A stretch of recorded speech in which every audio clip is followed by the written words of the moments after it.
आप सभी को जय श्री कृष्णा, राधे राधे।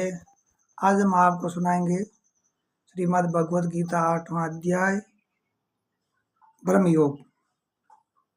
देवलोक पाते वही जो देवन के दास, भूत उपासक जन सदा रहे भूत के पास। नर जो मेरे भक्त हैं रहते मेरे साथ, तन मन से जो मानते मुझको अपना नाथ।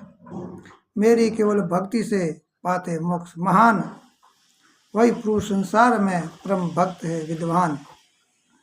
अंत समय सुमरे मुझे हे अर्जुन मति धीर, वही नर पाते मुझे सुनो धनुधर वीर। आगे भगवान कहते हैं 8वें अध्याय में अक्षर ब्रह्म योग।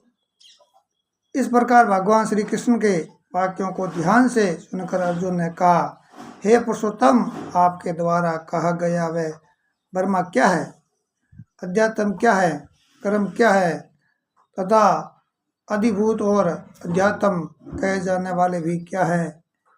हे मधुसूदन, अधियज्ञ क्या है और वह शरीर में किस प्रकार है।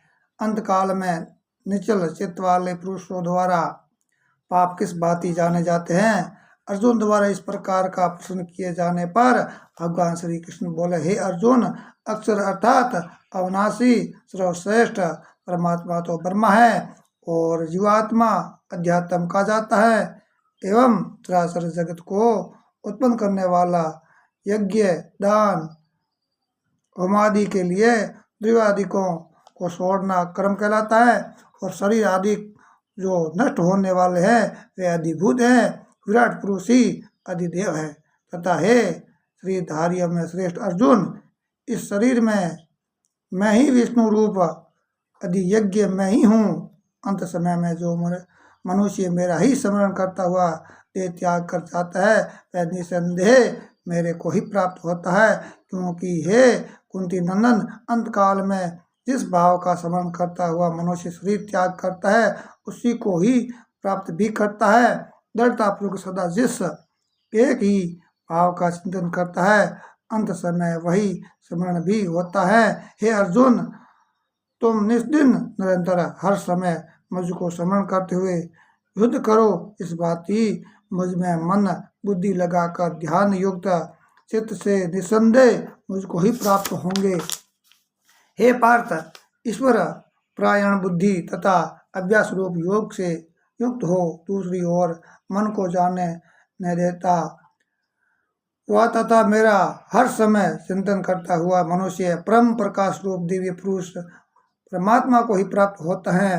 अतः जो पुरुष सब पर नियंत्रण रखने वाले, अति सूक्ष्म सबके धारण व पोषण करने वाले, अचिंतनीय सूर्य समान नित्य चेतना प्रकाश स्वरूप अविद्या से परे परमात्मा का स्मरण करता है, वह भक्ति महान मनुष्य अंत समय में योग बल से दोनों भवों के ठीक मध्य में प्राणों को प्राणायाम के द्वारा भली भांति स्थापन कर दृढ़तापूर्वक ध्यान करता हुआ उस परम पुरुष परमात्मा ब्रह्मा को ही प्राप्त होता है।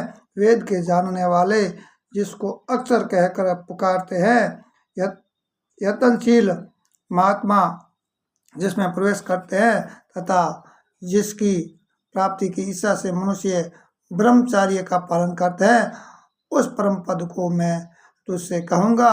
सब इंद्रियों के द्वारों को रोककर मन को हृदय में स्थित कर प्राणों को मस्तक के धारण करके समाधि योग में स्थित को हो और प्रवण अर्थात ओम ऐसे एकाक्षर ब्रह्मा का उच्चारण करते हुए जो पुरुष शरीर त्याग करता है वह परम गति पाता है। हे पार्थ, जो केवल मुझ में ही मन लगाकर सदैव मेरा चिंतन करता है वह नित्य युक्त योगी मेरे को सहज ही प्राप्त कर लेता है। मेरे को प्राप्त रूप परम सिद्धि को पहुँचे योगी दुख के स्थान रूप क्षण भंगुर पुनर्जन्म को प्राप्त नहीं होते। कारण कि हे अर्जुन, ब्रह्मलोक से लेकर सभी लोगों की प्राप्ति वाले संसार में बार बार आने वाले हैं, परंतु मुझे प्राप्त कर लेने वाले के पश्चात हे कुंते मनुष्य को फिर जन्म नहीं लेना पड़ता है। हे अर्जुन, जो पुरुष ब्रह्मा के एक दिन को संसार का 1000 सौकड़ी युग वाला तथा रात्रि को भी उतनी ही अवधि वाला तत्व से जानते हैं। वास्तव में वही समय काल के तत्वों को जानने वाले हैं। ब्रह्मा के दिन होने पर अव्यक्तीय ब्रह्मा के सूक्ष्म शरीर से सब भूतगणों दृश्य जगत की उत्पत्ति होती है और उसी भांति रात होने पर उसका प्रलय हो जाता है, अर्थात ब्रह्मा उस सूक्ष्म शरीर में लीन हो जाते हैं। वही यह भूत सक्षम दृश्यमान जगत उत्पन्न होकर प्रकृति के वश में हुआ रात्रि के प्रवेश काल में ब्रह्मा में लय होता है तथा दिन के प्रवेश काल में उत्पन्न होता है। हे अर्जुन, इसी प्रकार ब्रह्मा के 100 वर्ष पूर्ण होने पर अपने लोक सहित वह ब्रह्मा भी शांत हो जाता है। इस अव्यक्त्य से भी बहुत परे दूसरा सनातन अव्यक्तीय भाव है। समस्त प्राणियों का नाश होते हुए भी वह सनातन अव्यक्तीय भाव है। समस्त प्राणियों का नाश होते हुए भी वह सनातन अव्यक्तीय भाव नष्ट नहीं होता, जो अव्यक्तीय अक्षर अर्थात कभी नाश नहीं होने वाला कहलाता है। इसी को ब्रह्म गति कहते हैं। जिस सनातन अव्यक्तीय भाव को पा लेने के बाद मनुष्य फिर संसार में लौटकर पीछे नहीं आते, अर्थात पुनः जन्म नहीं होता, वही मेरा परम धाम है। हे पार्थ, सब प्राणियों जिसके अंतर्गत है और ये सब जगत जिससे परिपूर्ण है, वह सर्व उत्तम पुरुष परमात्मा के दर्शन व अनन्य भक्ति से ही प्राप्त होते हैं। हे अर्जुन, जिस समय मृत्यु को प्राप्त होकर मनुष्य मोक्ष प्राप्त करता है अथवा जिस समय मरने से दूसरे शरीर को ग्रहण करता है, अब मैं तुम्हें वह बतलाऊंगा। जिस समय सूर्य की गति सब माह तक उत्तरायण हो, शुक्ल पक्ष में दिन के समय ज्योतिर्मयी अग्नि अभिमानी देवता व्याप्त हो, उस समय मृत्यु को प्राप्त हुआ ब्रह्मवेता प्राणी ऊपर के देवताओं द्वारा क्रम से ले जाया हुआ ब्रह्मा को प्राप्त करता है। जबकि सूर्य की गति सब महीने तक दक्षिणाय होती है।